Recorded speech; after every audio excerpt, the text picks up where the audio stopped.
Hello there, my name is Tim Erickson, and I'm here with Simplo by Triplo today to talk about quickly adding sample content to your backdrop site. The use cases for this are one, if you're trying to get some content there for theming purposes, two, if you're doing demonstrations or you're testing out modules and you just need some content there. We have a couple of options we're going to look at today. We're going to look at the Devel generate module, which quickly generates a whole bunch of sample content. It's sort of the quickest and easiest way, but it's also the least realistic way. The next two are the FAQ recipe and the testimonial recipe. These are two modules or recipes that I created. We're still working on improving them, but for now it's a quick way to add some functionality and, in a pinch, some content to your site. It wasn't, these modules weren't really intended to just for sample content, but we recently added some sample content to them just to help users use them, and it could also be used for the sort of demonstration purposes. And the final module is called sample animal content. This is also a module I created for my own personal use. I use it all the time because it puts some nice pictures of real animals and some real content from Wikipedia onto my site, which is just a nice way to kind of show off things or try out new features. Okay, we're here with our sample site, and we're going to do our first adding. We're going to look for we've added some modules, but we haven't enabled them. So we're going to start with the Devel module, and basically we just want to enable Devel and Devel generate. Go ahead and hit save config. We'll take a quick look at the content page just to show that there is no content to start with. We'll go into the Devel generate settings under development. This was something added by the Devel module. And you can see we have the ability to generate nodes, generate users, vocabularies, vocabulary terms, as well as menu items. So let's start with just doing, let's say 25 nodes. These are going to be a combination of pages and posts. It looks like we've got comments are open on the, in theory, on the post, but we can decide if we want to have comments there. We can things like how many words we want in the titles. I'm going to keep this at about 3. We can set a time span, how far back we want the various posts to go. Let's go ahead and hit generate. We'll go to the front page. Oops, excuse me. Well, first of all, we'll just look and we'll see that, yes, we did generate a whole bunch of content. Let's go to the front page and we'll see a handful of nodes here.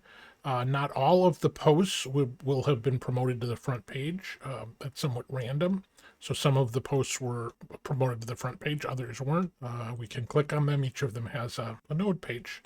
We can also go back to generate content, and we can do generate users, and let's do actually 10 users. We won't make any of them admin roles. We don't need passwords, and dates aren't really important. Boom. So we've got 10 users. Let's also generate some taxonomy terms. Number of characters in term names. I'm going to set that really kind of short. We'll do 15 terms of the type tags. Going to hit generate. There's the terms we created. Now these terms weren't used. We didn't have users or terms when we generated nodes last time. So let's do this again. We're going to click the delete all content. This will get rid of the previous sample nodes, and it's going to create 25 new nodes. Maximum number of comments per node. Let's put 4. There we go, and hit generate. Okay, so we deleted 27 nodes. We created 25. We'll see a whole mixture of nodes here. Let's see if we have any comments. Yeah, this time we have some comments as well, a whole bunch of comments, and you'll see they're by different users using the fake users that we created. If we go to the home page, we can see that there are tags on each post. So we can, in addition to clicking through to see individual blog posts, we can now see what it looks like with comments there. We can also go up here and click on any of these random tags, and we can see the various content, so that only one post got that particular tag. This tag has more. So it's all kind of random and pretty cool. This is a great way to get some content quickly on your site. You can play with that some more. Okay, I've refreshed my site, cleared out all the old sample content. There's nothing here. And this time we're going to try the sample animal content module. I want to do that one next. So we're going to go to list modules. Again, we've already downloaded it. We just haven't enabled it. So I'm going to enable it. And really, that's all there is to do with this module. And you go to your front page And you can see that basically it has generated roughly 7 nodes of animal content type. It has promoted them all to the front page. We can click through to the node on any individual page. Each node has a photo, a description, a tag, and a link to Wikipedia. All of this content is from Wikipedia. If we go back to the home page, a couple of the nodes, and I hope to do better on this lately, a couple of the nodes I have started to add a little bit more. Oh, okay. I've added some more interesting content like some bullet points and some headers into a couple of these nodes. Unfortunately, the version we downloaded today doesn't have that new content merged. So I'm working on updating this. Hopefully we'll get a little bit more content in here, add a little bit more complexity to it so that it's a better representation of the kinds of things you might see on a site, both for demonstration purposes and for theming. So the last thing we're going to try for adding content to our site is go to the list modules, and we're going to look at recipes. And I basically have an FAQ recipe and a testimonial recipe. And again, the primary purpose of these modules is to actually add functionality to your site, but to help make them usable, I added some content to these recipes, which means that they serve another purpose, which is if you want to quickly set up some content on your site. Here we have an FAQ with just some simple sample content, and we have some testimonials. And the testimonials by default will appear on the testimonials page. This is using a layout that has a sidebar over here, which is why it's not using the full page.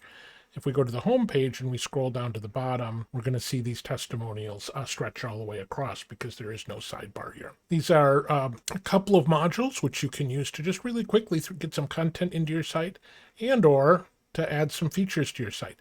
Now, none of these modules are uninstallable in the sense that these are best used if you don't plan to keep the content types that you're using. You'll have to delete them manually. You can delete the content pretty easy because you can just go in here and you can do a sort of a select all delete content, and you can delete the content that way. We can really quickly delete the content, but the content types are still going to be there.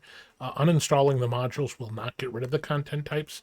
So if you want to get rid of these content types, you're going to need to do that manually by deleting the fields and the content. That's all for today's video. See you next time.